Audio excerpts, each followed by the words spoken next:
Hello मित्रांनो, आपल्या सर्वांचं स्वागत आहे उर्मिला क्लासेस जीके मध्ये। आज आपण पाहणार आहोत सिंधू संस्कृती भाग 2। पहिल्या भागात आपण सिंधू संस्कृती म्हणजे काय, सिंधू संस्कृतीबद्दल सर्व प्राचीन किंवा पूर्णपणे बेसिक नॉलेज घेतलेले आहे। आज आपण त्याचेही पुढचा भाग पाहणार आहोत। ह्यामध्ये आपण कव्हर करणार आहोत सिंधू संस्कृती बद्दल माहिती, आणखी सिंधू संस्कृती कोणत्या नदीच्या काठेवर वसलेली शहरे आहेत ते आज आपण ह्या व्हिडिओमध्ये कव्हर करणार आहोत। सिंधू संस्कृती किंवा हडप्पा संस्कृती भाग 2। जगातील आणि भारतातील सर्वात मोठी संस्कृती होय। जगातील आणि भारतातील सर्वात विकसित आणि प्राचीन संस्कृती म्हणजे सिंधू संस्कृती होय। तत्कालीन जगात अस्तित्वात असणाऱ्या संस्कृतीपेक्षाही आकाराने मोठी संस्कृती होय।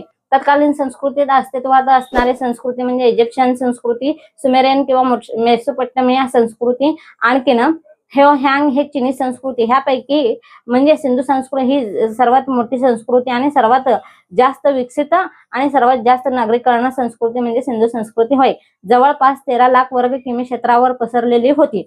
ही संस्कृती शोधून काढण्यात अलेक्झांडर कॅनिंघम पुरातत्वीय विभागाचे जनक म्हणून अलेक्झांडर कॅनिंघमला ओळखले जाते। अलेक्झांडर कॅनिंघम हे पुरातत्वीय विभागाचे जनक यांचा महत्त्वाचा वाटा आहे। नंतर जॉन मार्शल हेही पुरातत्वीय विभागाचे जनक आहेत। त्यानंतर दयाराम साहनी आणि राखलदास बॅनर्जी यांनी या संस्कृतीसाठी उत्खनन केले आहे। भारताच्या इतिहासातील ही पहिली नागरी संस्कृती होय। शेतीतून मिळणारे अतिरिक्त उत्पन्न नगर विकासासाठी कारणीभूत ठरले।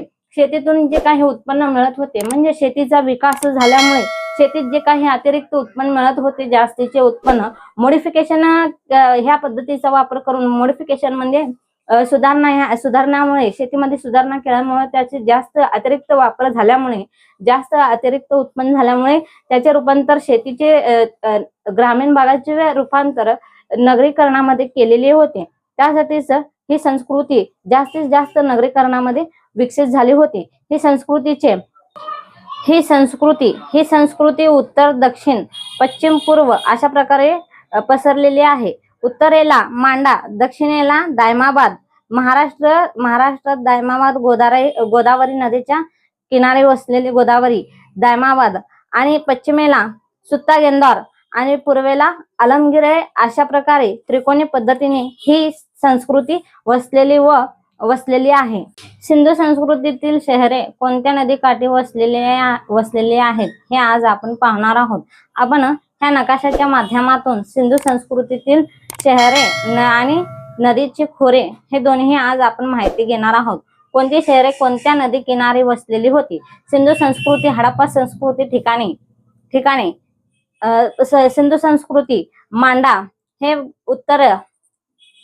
उत्तरेला मांडा, दक्षिणेला दायमाबाद आणि पूर्वेला नेपाळ आणि पश्चिमेला सुत्तागेंदर पाकिस्तानच्या साईडला। सुत्तागेंदर मांडा, दायमाबाद आणि आलमगीरपूर अशा त्रिकोणी साईडने अशा प्रकारे 13 लाख स्क्वेअर किलोमीटर पसरलेली ही संस्कृती सर्वात मोठी संस्कृती म्हणजे सिंधू संस्कृती आणि नागरी संस्कृती होय। चिनाब नदी मांडा हा चिनाब नदीच्या खोऱ्यात वसलेली आहे। मांडा हा ठिकाण चिनाब नदीच्या खोऱ्यात वसलेले शहर म्हणजे मांडा। आणि हडप्पा संस्कृती, हडप्पा ही शहर रावी नदी किनारी वसलेली आहे।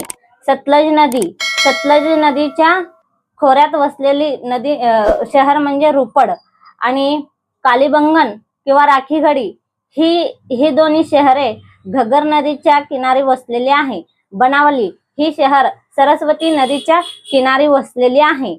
आणि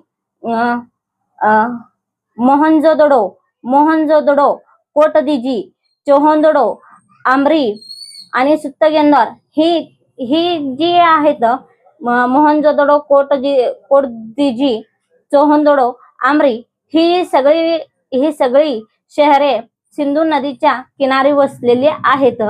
आणि धोलावीरा ही कोणत्याही नदी किनारी वसलेली संस्कृती नाही। ह्या धोलावीराला कोणतीही नदी किनार लाभलेली नाही। आणि हे जे आहे सुतकोह, बालाकोट, सुरकोटडा आणि लोथल ही जे आहेत महत्वपूर्ण त्या काळाची महत्वपूर्ण बंदरे, व्यापारासाठी वापरली जाणारी बंदरे आहेत. अशा प्रकारे त्रिकोणी पद्धतीमध्ये ही संस्कृती 13 लाख स्क्वेअर किमी पसरलेली होती. हडप्पा संस्कृती ही रावी नदी खोऱ्यात वसलेली आहे. हडप्पा संस्कृती शोध दयाराम साहनी यांनी 1921 मध्ये लावलेली होती आणि मोहनजोदडो संस्कृती सिंधू नदी खोऱ्यात वसलेली आहे. ही मोहनजोदडो संस्कृतीची शोध राखलदास बॅनर्जी यांनी 1922 मध्ये लावलेली आहे. अशा प्रकारे आज आपण सिंधू संस्कृतीची म्हणजे महत्वपूर्ण शहरे कोणत्या नदीच्या किनारे वसलेले आहे ह्याची पूर्णपणे माहिती घेतलेली आहे.